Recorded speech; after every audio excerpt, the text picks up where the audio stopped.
Hello friends, આજે આપણે તલની Uttarayan special ચીક્કી બનાવવાના છે. જોઈ શકો છો, એકદમ ક્રિસ્પી અને ક્રન્ચી, અડતા તૂટી જાય એવો તમને અવાજ પણ આવશે.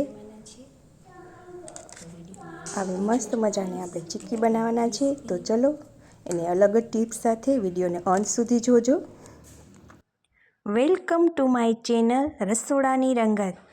Please share, subscribe and like. જય શ્રી કૃષ્ણ, જય માતાજી ફ્રેન્ડ.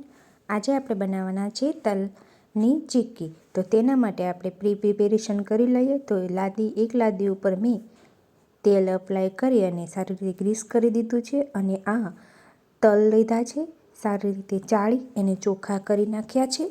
અને તલને સાફ કરી અને આપણે પાછળ બીજા ઇન્ગ્રીડિયન્ટ્સમાં આપણે ગોળ લેવાનો છે. તો આપણે ગોળ લઈ લીધો છે.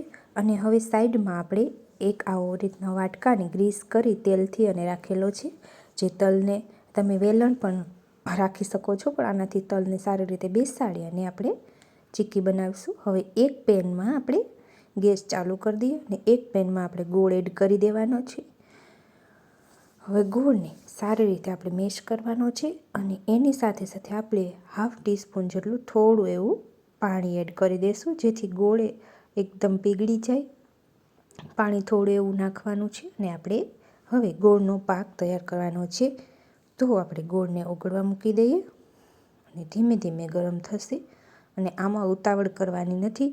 જે પાયો તમારી સારી બનશે ને તો એકદમ ક્રિસ્પી ચોકલેટ જેવી તમારી તલ સાંકળી બનીને તૈયાર થશે. આપણે બનાવવાના છે તલની ચીક્કી, જેને અમારી લેંગ્વેજમાં અમે તલ સાંકળી પણ કહીએ છીએ. અને ફ્રેન્ડ્સ, આ ગોળનો પાયો બનાવવાની જ મેઇન ખૂબી છે. જો પાયો બનશે સરખો એટલે આપણી ચીક્કી એકદમ કડક અને ખાવામાં એકદમ ક્રન્ચી એવી બનશે. તો હવે ગોળને મેલ્ટ થવા દેવાનો છે સારી રીતે. હજુ ગેસ પર થોડી પેલું થયું છે. અને હવે ધીમે ધીમે ગોળ મેલ્ટ થશે. ઉત્તરાયણ સ્પેશિયલ આપણે શિયાળામાં તલ તો ખાતા જ હોય. અને ઉત્તરાયણના દિવસે તો લોકો તલનું દાન પણ એટલા જ કરે છે. તો કોઈ મીઠાઈ બનાવી આવી રીતે તલની ચીક્કી બનાવીને જે લોકોને દાન કરે છે, ઘરે બધાને ખવડાવે છે. તો ઉત્તરાયણ સ્પેશિયલ તલની ચીક્કી તો આપણે આ 14 જાન્યુઆરી પહેલાં તો આપણે બનાવવાના જ હોય. તો ફ્રેન્ડ્સ, હવે આપણે ગોળને મેલ્ટ થવા દેવાનો છે. હવે થોડો ઉભરો આવવા ગયો છે. અને હજુ તો આપણે શરૂઆત છે. ગોળનો પાયો મેન લાવવાની છે, એ જ ખૂબીથી આપણે ધ્યાન રાખવાનું છે. હવે ગોળને સારી રીતે મેલ્ટ બધો કરી લઈએ. સારો એવો ગોળ ઓગળી જાય પછીથી એનો પાક કરવાનો છે. ધીમા ગેસ નહીં કે ફૂલ નહીં, એવી મીડિયમ આંચ પર આપણે ગેસની ફ્લેમ રાખવાની છે. અને ધીમે ધીમે એને હલાવતા જવાનું છે. અને સારી રીતે ગોળ બધો ઓગળી જાય ત્યાં સુધી જો હલાવીએ છીએ. અને હજુ પણ આપણે ચમચી ફેરવતું રહેવાનું જ છે.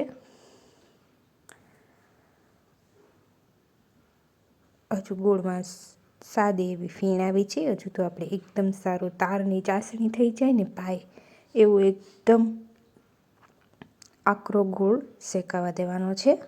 એકદમ ગોળ પાકશે ત્યાં સુધી આપણે એને થવા દેવાનો છે ગરમ. તો તમે જોઈ શકો છો કે ગોળના ઉભરા આવી રહ્યા છે. પરંતુ હજુ તો ઘણી બધી વાર છે. આપણે આવી રીતે ગરમ કરતા જ રહેવાનું છે. હજુ હલાવતા રહેવાનું છે. સરસ એકદમ ફીણ બધી થાય છે. અને ત્યારબાદ આપણે એમાં એક સિક્રેટ ઇન્ગ્રીડિયન્ટ્સ એડ કરીશું, જેનાથી આપણી ચીક્કી એકદમ ખાવા વખતે સોફ્ટ લાગશે, ક્રન્ચી બનશે. એવી સરસ મજાનું જે ઇન્ગ્રીડિયન્ટ્સ છે તે આગળ આમાં એડ કરીશું. તો તમે વિડીયોને અંત સુધી જરૂર જોજો. અને એનાથી આપણી ચીક્કી બનશે એકદમ ક્રિસ્પી. તો હવે તમે જોઈ શકો છો ગોળનો મસ્ત એકદમ પાક આવવા માંડ્યો છે. હવે થોડો ટાઈમ માટે આપણે હલાવશું.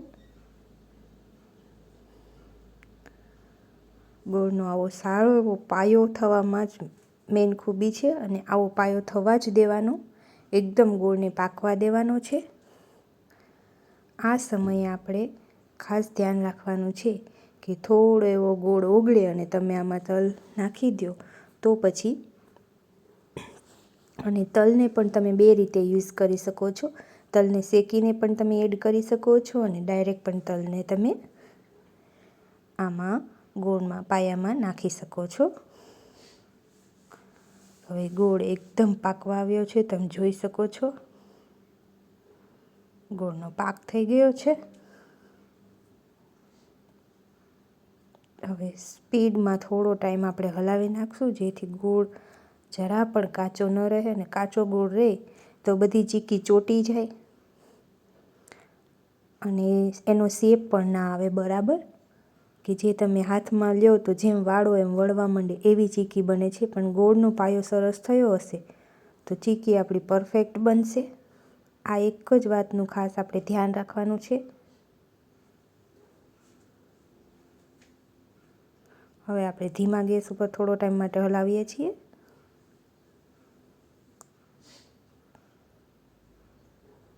આ સરસ મજાનો હવે આપણો પાયો આવવા લાગ્યો છે.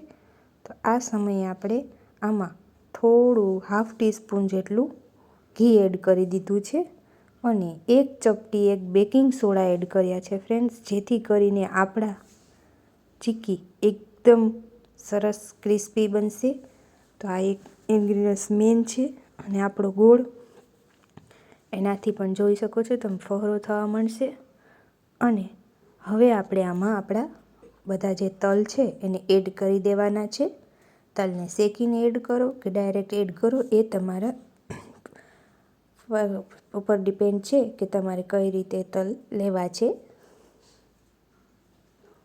હવે આપણે ગેસને બંધ કરી દીધો છે અને સેજ એવા હલાવતા જશું અને પછી આપણે તલને એડ કરી દઈશું. તો હવે આપણે તલને એડ કરી દઈએ અને સારી રીતે હલાવી નાખવાના છે. અને જો વધારે પડતો ગોળની ગ્રેવી દેખાતી હોય તો માથે ઉપરથી તમે હજુ તલ એડ હલાવતા જાઓ અને ચેક કરી લો કે હજુ ગોળ વધુ છે અને તલ ઓછા છે, તો એ રીતે આપણે પાછા એની ઉપર તલ એડ કરી દઈશું. આમાં થોડા તલ હજુ સમાઈ શકે એમ છે, તો આપણે થોડા તલને એમાં એડ કરી દઈએ. સારી રીતે પહેલાં એને હલાવી લઈએ.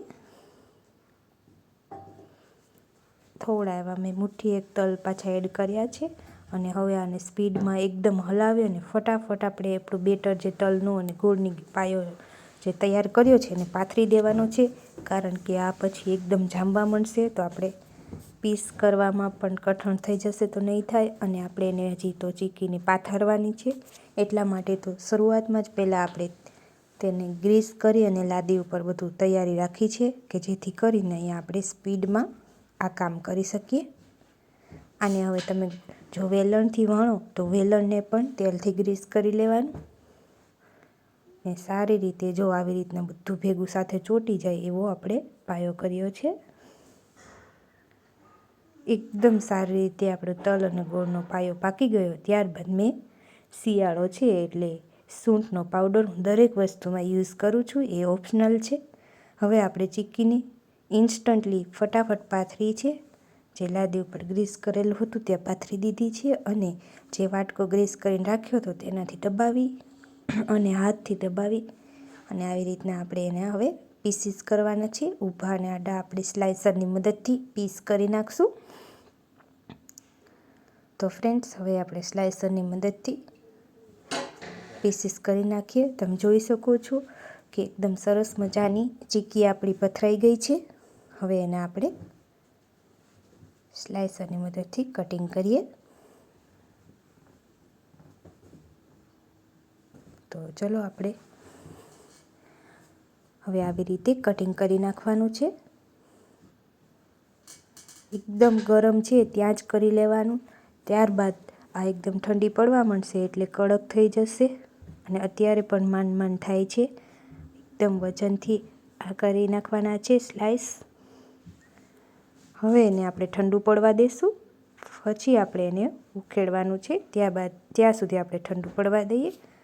15થી 20 મિનિટ થઈ ગઈ અને એકદમ આ ઠંડુ પડી ગઈ છે તલ સાંકળી, જે તલની આપણે ચીક્કી બનાવી છે તે. હવે ઉખેડવા માટે આપણે ચાકાની મદદ લીધી છે અને સારી રીતે આપણે બધી